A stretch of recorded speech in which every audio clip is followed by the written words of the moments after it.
Goeie. De gemeente Tietjerksterdiel die had in de tijd al je mooie listplakken online in Jennewaard. Oors kon je enkel maar naar de wal komen bij Hotel Prinsenhof en nou overal. Je kon maar even aanvaren uit de Aardeveen en lezen een nacht in Jennewaard. Even naar de supermarkt, de slachter, de kroeg, het Koetjemuseum en het kokelhoes van Jan en Schut. Er struinde in december een mansje van de gemeente om de boorden heen van wat lis hield. Die man die is de gemeente nooit te duur. En ik denk dat die listplakken hier en daar ik wel weer wat opkrezen worden moeten. Dus de gemeente wil de jachthaven verkeepje.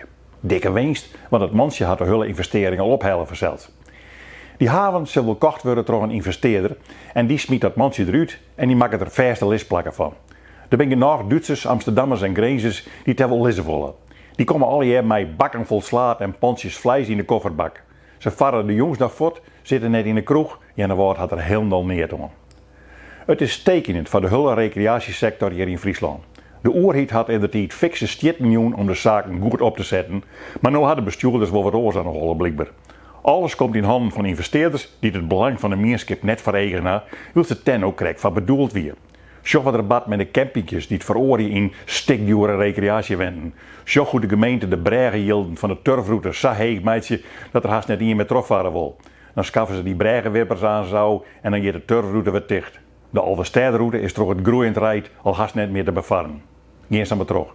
Ik zou wel 1000 voorbeelden jaan kennen van meer soksoorten kloterig gedoog. En leidt ze hier in de Zuidwesthoeken net. Vanzelfs met Oekraïners onderkomen haar. Maar dat het eerste daarvoor is, het mooiste recreatieplak van Friesland, de Gallenbedam, dan begrepen hier maar hier helemaal niet van.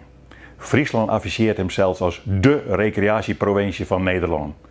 Zullen ze wel weten dat ze ook zich van het werk heen, joud?